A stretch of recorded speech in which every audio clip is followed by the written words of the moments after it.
ನಮಸ್ತೆ ಸ್ನೇಹಿತರೆ. ಶ್ರೀ ಗುರುಗೀತಾ ಪ್ರಥಮೋಧ್ಯಾಯಃ. ಶ್ರೀ ಗುರುಭ್ಯೋ ನಮಃ. ಹರಿ ಓಂ. ಧ್ಯಾನಂ ಹಂಸಾಭ್ಯಾಂ ಪರಿವೃತ್ತ ಪತ್ರಕಮಲೈ ದಿವ್ಯೈ ಜಗತ್ಕಾರಣಂ ವಿಶ್ವೋತ್ಕೀರ್ಣಮನೇಕದೇಹನಿಲಯಂ ಸ್ವಚ್ಛಂದಮಾನಂದಕಂ ಆದ್ಯಂತೈಕಮಖಂಡಚಿದ್ಧನರಸಂಪೂರ್ಣಂ ह्यनन्तं शुभं प्रत्यक्षाक्षरविग्रहं गुरुपदं ध्यायेद्विभुं शाश्वतम्. अथ प्रथमोऽध्यायः. अचिन्त्याव्यक्तरूपाय निर्गुणाय गणात्मने समस्तजगदाधारमूर्तये ब्रह्मणे नमः. ब्रह्मणे नमः. ऋषय ऊचुः सूत सूत महाप्राज्ञ निगमागमपारग गुरुस्वरूपमस्माकं ब्रूहि सर्वमलापहं यस्य श्रवणमात्रेण देहि दुःखद्विमुच्यते येन मार्गेण मुनयः सर्वज्ञत्वं प्रपेदिरे.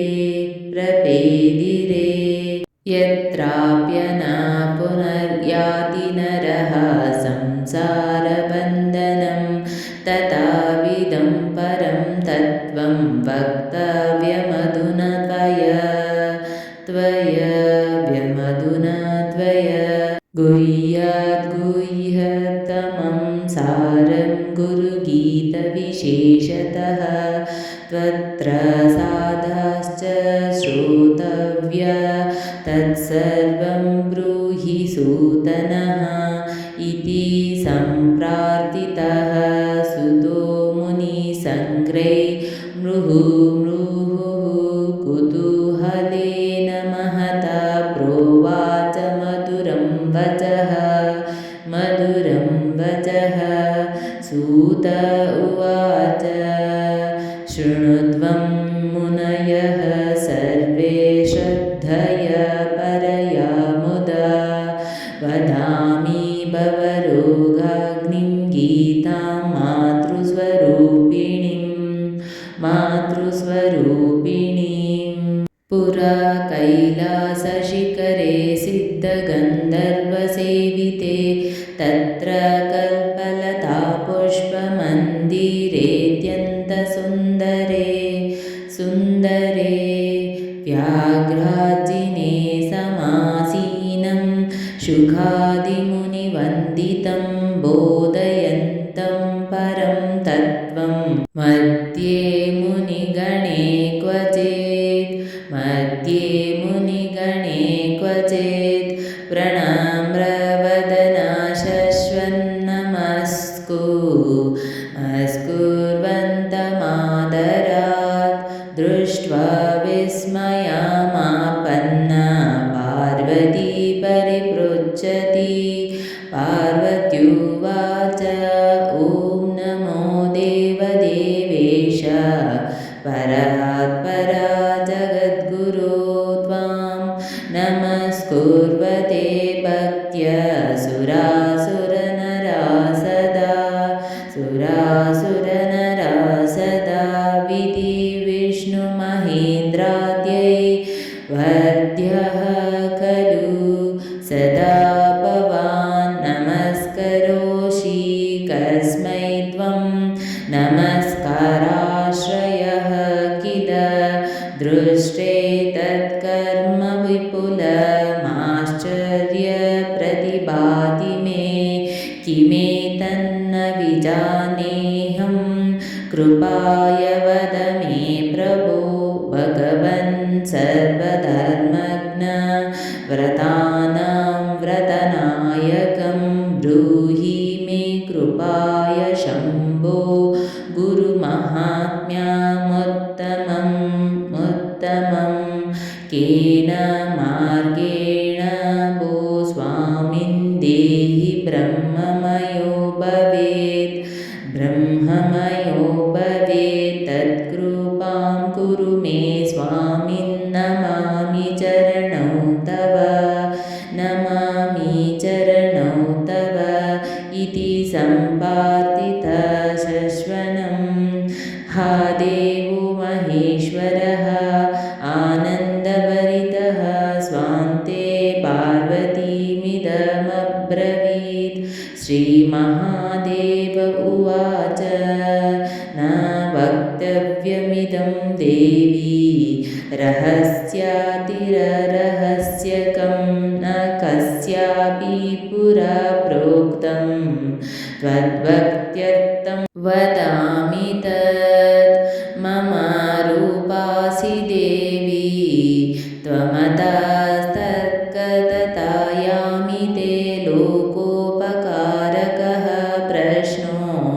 प्रश्नो न केनापि कृतः पुरा यस्य देवे परा भक्तिर्यर्थः देवे तदा गुरौ तस्यैते कथितार्थः प्रकाशन्ते महात्मनः यो गुरुः स शिवः प्रोक्तो य शिवः स गुरुः स्मृतः विकल्पं यस्तु कुर्वित स नरो गुरुतल्पगः दुर्लभं त्रिषु लोकेषु तच्छृणुष्व वदाम्यहं गुरुब्रह्मा विना नान्यः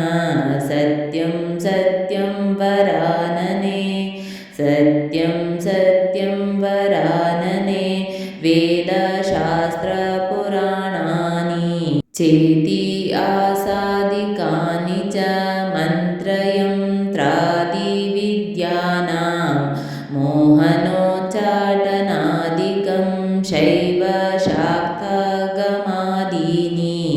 अन्ये च बहवो मतः आप्रवंशः समस्तानां जीवानां भ्रान्तचेतसां जपस्तपोव्रतं तीर्थं यज्ञो दानं तथैव च गुरुतत्त्वमविज्ञाय सर्वं व्यर्थं भवेद्प्रिये गुरुबुद्ध्यात्मनो नान्यात् सत्यं वरानने तल्लभार्थं प्रयत्नस्तु कर्तव्यश्च मनीषिभिः गुडाविद्या जगन्माया देहाश्च ज्ञानसम्भवः विज्ञानं यत्प्रसादेन गुरुशब्देन कथ्यते यदङ्घ्रिकमलद्वन्द्वं तारकं भवसिन्धोश्च तं गुरुं प्रणम्याम्यहं देहि ब्रह्म भवेद्यस्मात् तत्कृपार्थं वदामि तत् सर्वपापविशुद्धात्मा श्रीगुरो पादसेवनात्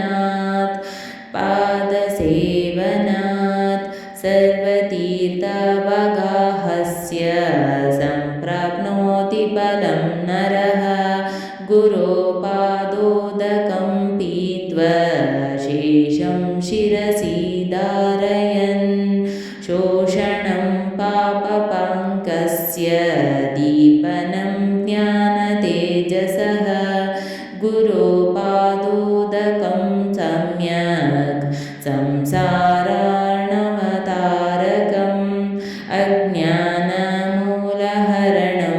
जन्मकर्मनिवारकं ज्ञानवैराग्यसिद्ध्यर्थं गुरुपादोदकं पिबेत् गुरुपादोदकं पानं गुरोरुच्चिष्टभोजनं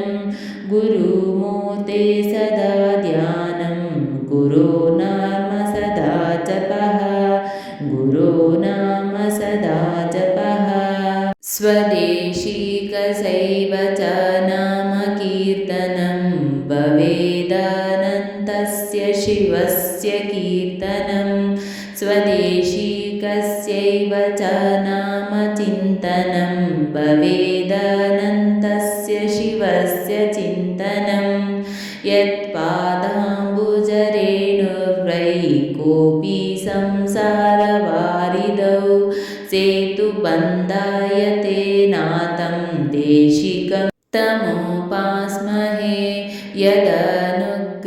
यदनुग्रहमात्रेण शोकमोहौ विनश्यतः तस्यै श्रीदेशिकेन्द्राय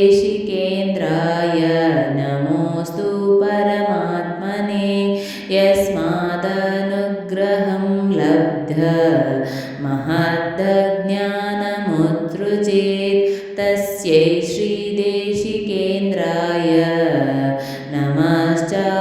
नमश्चाभीष्टसिद्धये काशीक्षेत्रं निवासश्च जाह्नवीचरणोदकं गुरुर्विश्वेश्वरः साक्षात् तारकं ब्रह्मनिश्चयः गुरुसेवकया प्रोक्तदेहः स्यादक्षयो वटः तत्पादं विष्णुपादं स्यात्तत्र दत्तमनस्ततं गुरुमूर्तिं स्मरे नित्यं गुरोर्नाम सदा जपेत् गुरोराज्ञां प्रकुर्वीत गुरोरन्यं न भावयेत् गुरुवक्त्रे स्थितं ब्रह्म प्राप्यते तत्प्रसादतः गुरोर्ध्यानं सदा कुर्यात् कुलस्त्रीस्वपतिं यता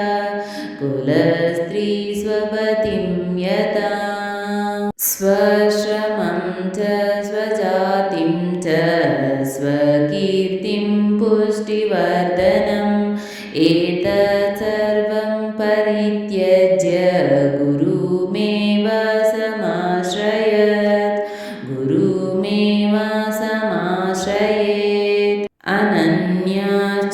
अनन्याश्चिन्तयन्तो ये सुलभं परमं सुखं तस्मात् सर्वप्रयत्नेन गुरोराराधनं कुरु गुरुवक्त्रे स्थिता विद्या गुरुभक्त्या च लभ्यते त्रैलोक्ये स्फुटा वक्तारो देवर्षिपितृमानवः गुकाराश्चान्धकारो हि ऋकारास्तेज उच्यते अज्ञानाग्रासकं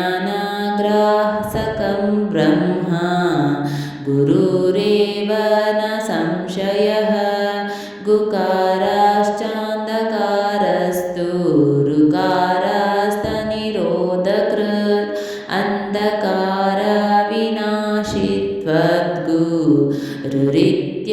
अन्धकाराविनाशित्वद्गुरुरित्यभिधीयते गुकारो भवरोगः स्यात् ऋकारास्तनिरोधकृत् भवरोगहरत्वाच्च गुरुरित्यभिधीयते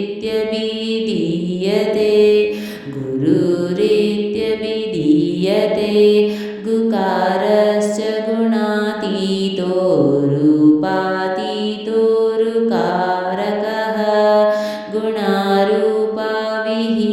गुणारूपविहीनत्वात् गुरुरित्यभिधीयते गुकारः प्रथमो वर्णो मायादिगुणभासकः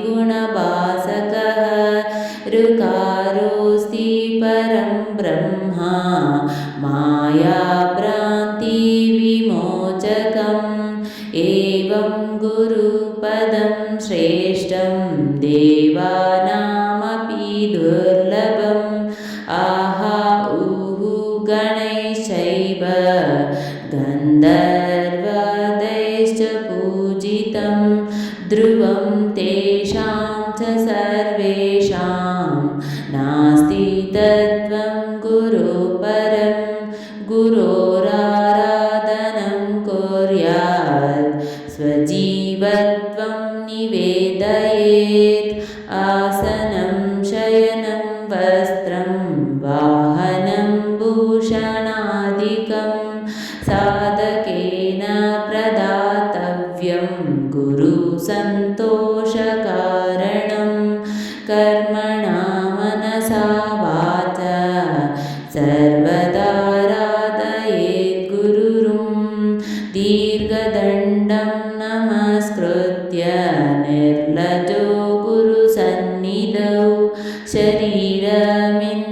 प्रियं प्राणमर्थ स्वजनबान्धवान् आत्मदारादिकं सर्वं सद्गुरुभ्यो निवेदयेत्। गुरुरेको जगत्सर्वं ब्रह्म विष्णु शिवात्मकं गुरो परतरं नास्ति तस्मास्तं पूजयेत् गुरुं। सर्वश्रुतिशिरोरत्नविराजितपदाम्बुजं वेदान्तार्थप्रवक्तारं तस्मात् सम्पूजयेत् गुरुं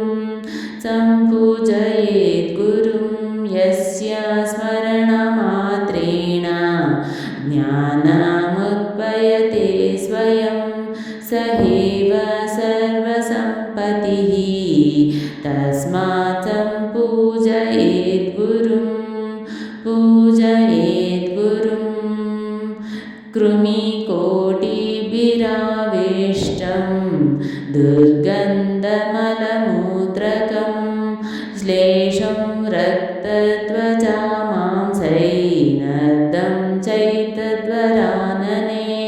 कृमिकोटिभिराविष्टं दुर्गन्धकुलदूषितम् अनित्यं दुःखनिलयं देहं विद्धि वरानने।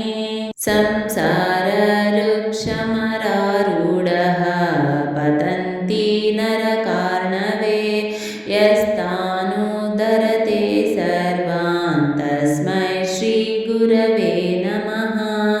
गुरुब्रह्मा गुरुविष्णु गुरुदेवो महेश्वरः गुरुसाक्षात् परब्रह्म तस्मै श्रीगुरवे नमः।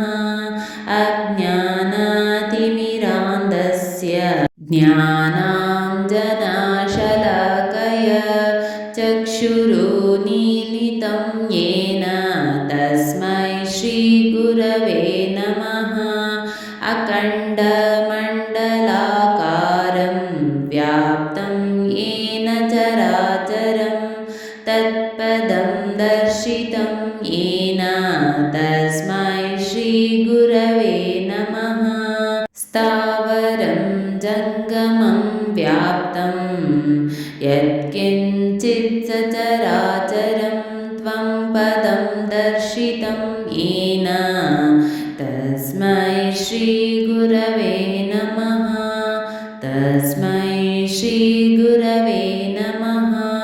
चिन्मया व्यापितं सर्वं त्रैलोक्यं सचराचरम् असित्वं दर्शितं येन तस्मै श्रीगुरवे नमः।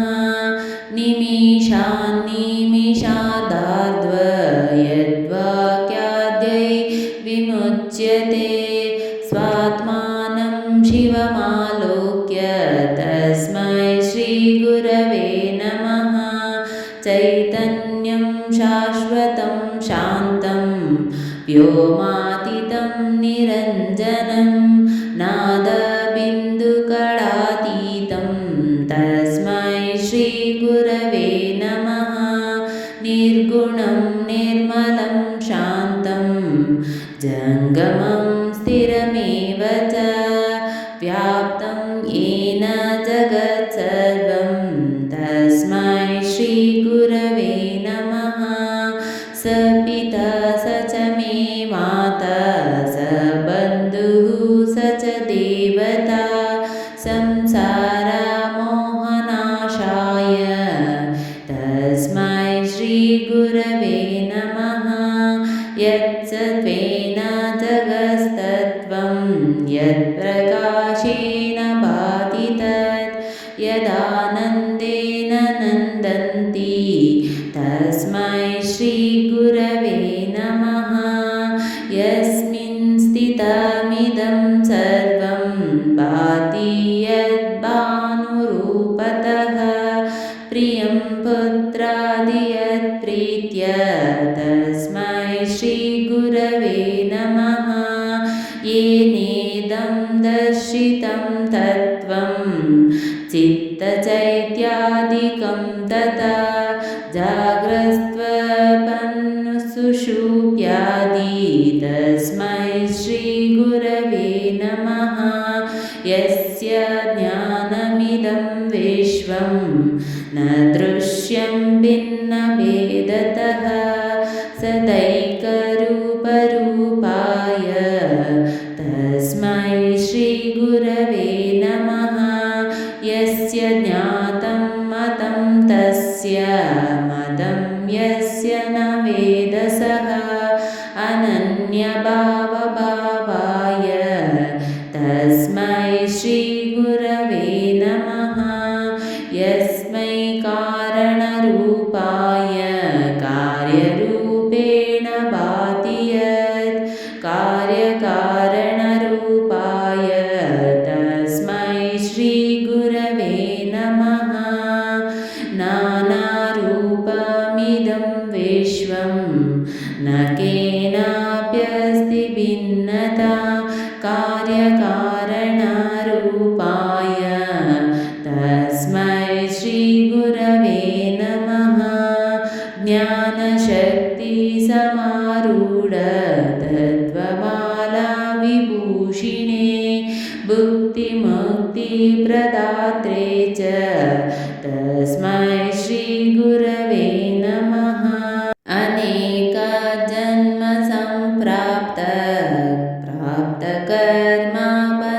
प्राप्तकर्मबन्धविदाहिने ज्ञानानलप्रभावेन तस्मै श्रीगुरवे नमः।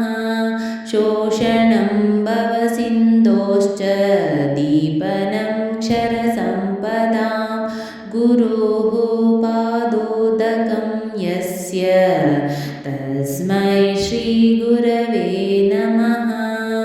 न गुरोरधिकं तत्त्वं न गुरोरधिकं तपः गुरोरधिकं तपः न गुरोरधिकं ज्ञानं तस्मै श्रीगुरवे नमः।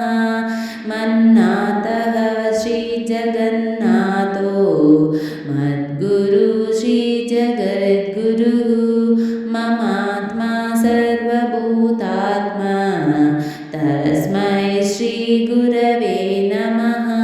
गुरुरादिरनादिश्च गुरुः परमदैवतं गुरुमन्त्रसमो नास्ति तस्मै श्रीगुरवे नमः। एक एव परो बन्धुवृषमे समुपस्थिते गुरुः सकलधर्मात्मा तस्मै श्रीगुरवे नमः।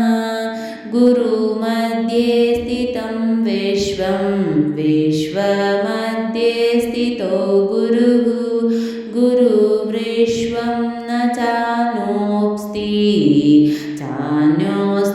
तस्मै श्रीगुरवे नमः।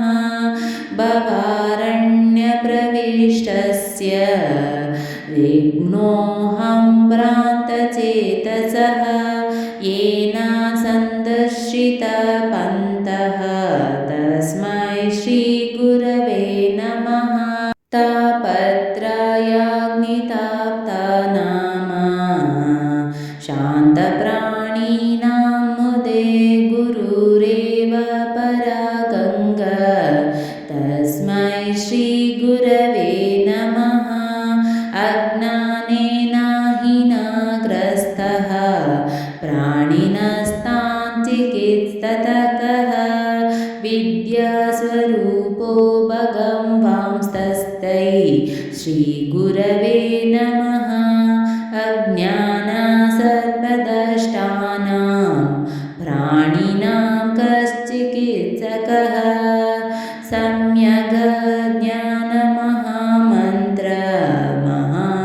महामन्त्रवेदिनं सद्गुरुविना एतवे जगतामेव संसारार्णवसेतवे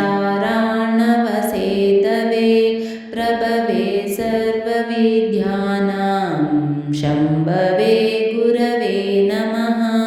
ध्यानमूलं गुरुमूर्तिः पूजामूलं गुरुपदं मन्त्रमूलं गुरुवाक्यं मुक्तिमूलं गुरुकृपा सप्तसागरपर्यन्ततीर्थस्नानफलं तु यत् गुरुपादोदबिन्दोश्च सहस्रांशेन तत्फलं शिवेरुष्टे गुरुस्तात गुरोरुष्टेन कश्चन लब्ध्वा कुलगुरुं सम्य गुरुमेव समाश्रयेत्।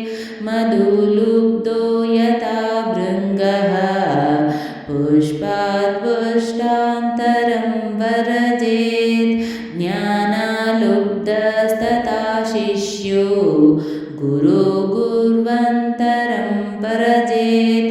वन्दे गुरुपदद्वन्द्वं वाग्ज्ञानातीतगोचरं श्वेतरक्तप्रभाविनं शिवशक्त्यात्मकं परं गुकारं च गुणातीतं ऋकारं रूपवर्जितं गुणातीतमरूपं च यो दत्यात् गुरुस्मृतः अत्रिनेत्रः शिवः साक्षात् द्विबाहुश्च हरिस्मृतः यो चतुर्वदनो ब्रह्मा श्रीगुरुः कथितः प्रिये अयं मयाञ्जलिबद्धो दयासागरसिद्धये यदनुग्रहतो जन्तुश्चित्रसंसारमुक्तिभाग् श्रीगुरो परमं रूपं विवेकचक्षुरुग्रतः मन्दभाग्यान् पश्यन्ति अन्धः सूर्योदयं यथा कुलानां कुलकोटीनां तारकस्तत्र तत्क्षणात् अतस्तं सद्गुरुं ज्ञात्वा त्रिकालमभिवादयेत्। श्रीनाथाचरणद्वन्द्वं यस्यां दिशि विराजते तस्यां दिशि नमस्युर्यात् भक्त्या प्रतिदिनं प्रिये साष्टाङ्गप्रणिपातेन स्तुवा नित्यं गुरुं भजेत्। भजनात् स्थैर्यमाप्नोति स्वस्वरूपमयो भवेत्। दोभ्यां पद्भ्यां च जानुभ्यामुरसा शिरसा दृशा मनसा वचसा चेति प्रणामोष्टाङ्ग उच्यते। तस्यै दिशे सततमञ्जलिरेष नित्यं प्रक्षिप्यतां मुखरितै मधुरै प्रसून्यै जागर्ति यत्र भगवान् गुरुचक्रवर्ती विश्वस्थितिप्रलयनाटक नित्यसाक्षी अभ्यस्तै किमु दीर्घकाल विमलै व्याधि प्रदैर्दुष्करै प्राणायामाशतैरनेककरणै दुःखात्मकैर्दुर्जै यस्मिन्नभ्युदिते विनश्यति बलिवायुः स्वयं तत्क्षणात् प्राप्तुं तत्सहजस्वभावमनिशं सेवेच्चैकं गुरुं ज्ञानं विना मुक्तिपदं लभ्यते गुरुभक्तितः गुरोत्समानः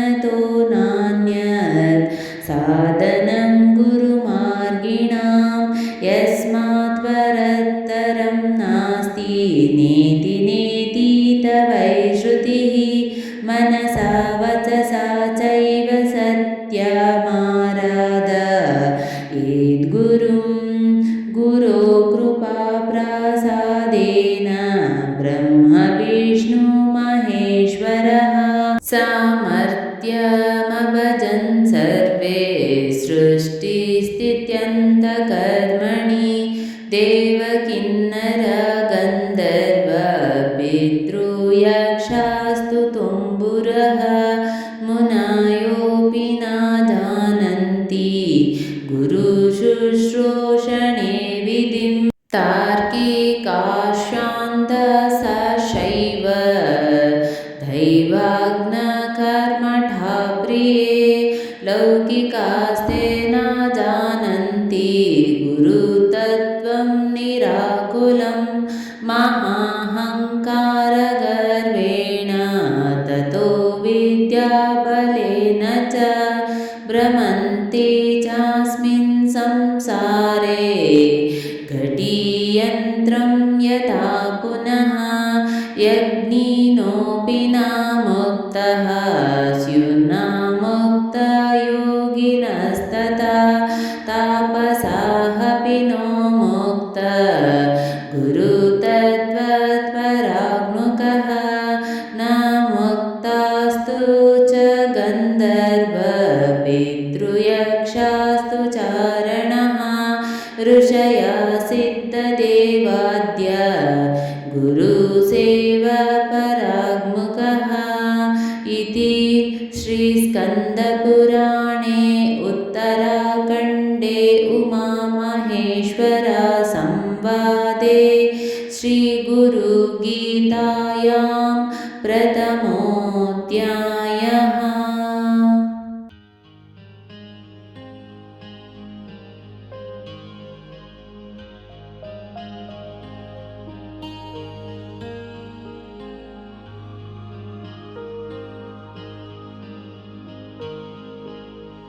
ಸ್ನೇಹಿತರೆ, ಈ ವಿಡಿಯೋ ಇಷ್ಟವಾದಲ್ಲಿ ಲೈಕ್, ಶೇರ್ ಅಂಡ್ ಕಾಮೆಂಟ್ ಮಾಡಿ. ಮುಂದಿನ ವಿಡಿಯೋಸ್ಗಳಿಗಾಗಿ ಚಾನೆಲ್ ಅನ್ನು ಸಬ್ಸ್ಕ್ರೈಬ್ ಮಾಡಿ. ಧನ್ಯವಾದಗಳು.